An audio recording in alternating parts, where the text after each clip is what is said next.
Hey y'all, thanks for joining me, Dorothea, on Through an Orthodox Christian Lens. I have an important update story for you right now, going right to it.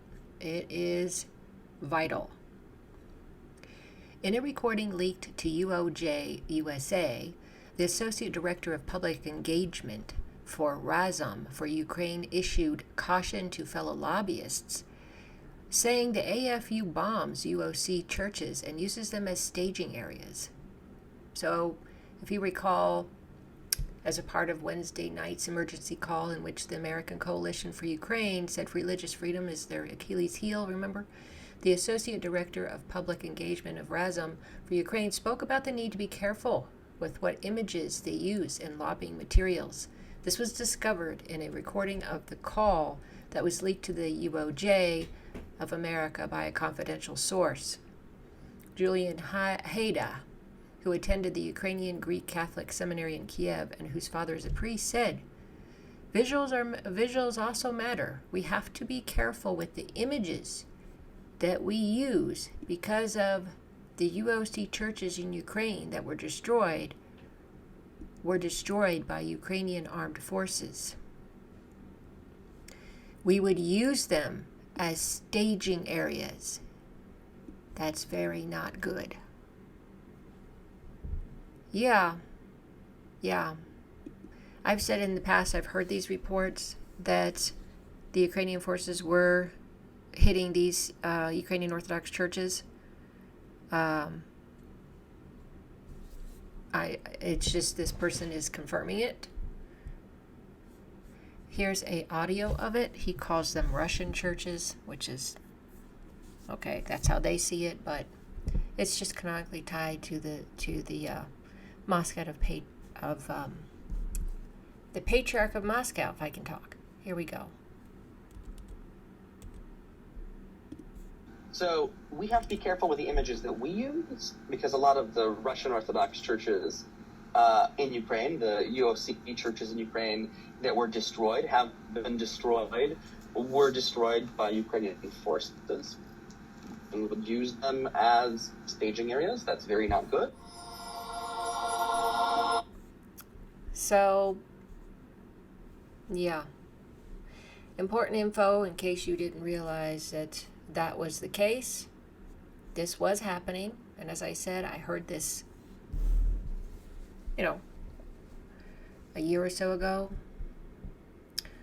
There's also this story from him, same guy. One of the reasons the Day of Action organized by Society of St. John of Shanghai in San Francisco was so successful was because the nearly 200 Orthodox Christians who went to the Capitol to speak out in defense of the persecuted Ukrainian Orthodox Church looked very Orthodox, a leading Ukrainian lobbyist said recently. And that's him. He says, therefore, the Ukrainian lobby should send evangelical pastors and other religious leaders to Washington in priestly attire, since congressmen don't know the difference between various types of clergy, he says.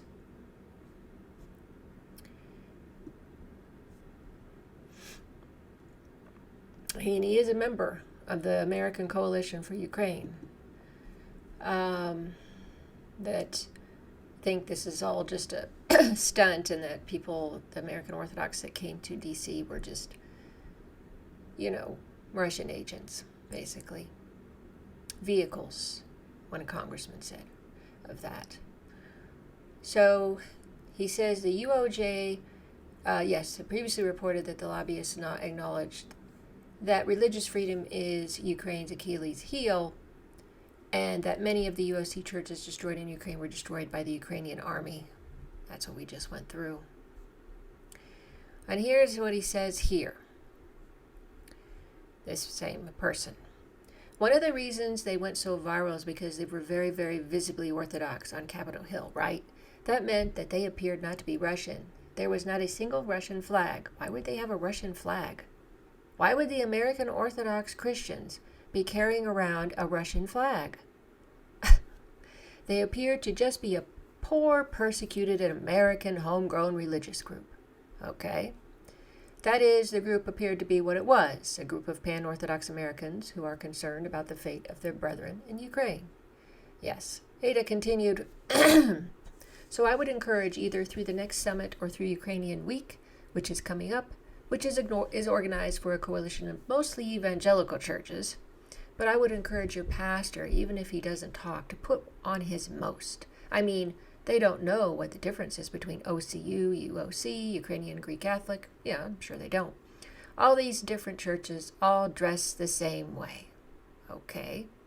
According to Haida, the right look will lend moral authority to the coalition's positions, which include support for the persecution of the Ukrainians of the UOC.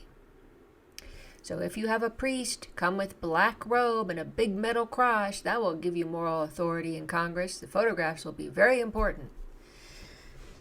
Wow. Wow. So this man, I guess he thinks this will help their cause, but this man obviously, we know he has a priest as a father. He knows how they dress, yet he finds it strange that Orthodox priests were dressed in their cassocks for this event. The way I understand it, they dress in their cassocks pretty normally when they need to for events. They're not wearing lay people's clothes for these type of events, especially when it has to do with church issues. So I don't think it was some kind of, scheme or plan to, let's make sure we look like we're more morally authoritative. Anyway, really important. It makes me think, realizing this, they truly, the Ukrainian government, the Ukrainian army, maybe some Ukrainians, especially in the West, they really think the Ukrainian Orthodox Church, that are full of Ukrainians, are just mean Russians connected to Russia. And there is this terrible hatred between them right now that's just so sad. And again, as I've said, the enemy, the evil one, rejoices in that. Okay? He relishes it, is a better word. Relishes it. So, anyway, that was an update on this particular issue that seems to be continuing on with this thing that happened with the protest and over the persecution of the UOC by the American Orthodox group. But we found out the truths here as what really was happening to those Orthodox churches. Now, there were some Orthodox churches in Ukraine that were hit by Russian missiles and things. I don't think they were actually on purpose, and I think it's the same the other way. I don't think Ukrainian. It's hard to say that, but he said this special ops type of Ukrainian army. So I don't think the regular Ukrainian army is going around blowing up churches in Russia on purpose. But there is an aspect of that happening, apparently, by this leaked audio that just confirmed what earlier reports a year or so ago were saying. And I think even Patrick Lancaster might have been talking about that. He's on the ground in Ukraine. He's kind of embedded with the Russian soldiers, but his wife is Ukrainian. I think she's from Donbass region. If you know, it's up there by the Ukrainian-Russian border on the east side. If I got my geography right, he does a lot of reports, and I think he had mentioned that as well. You should watch his channel. He has some interesting things about this terrible conflict. Anyway, thanks so much for watching. Please share your thoughts on this. And thanks for following my channel.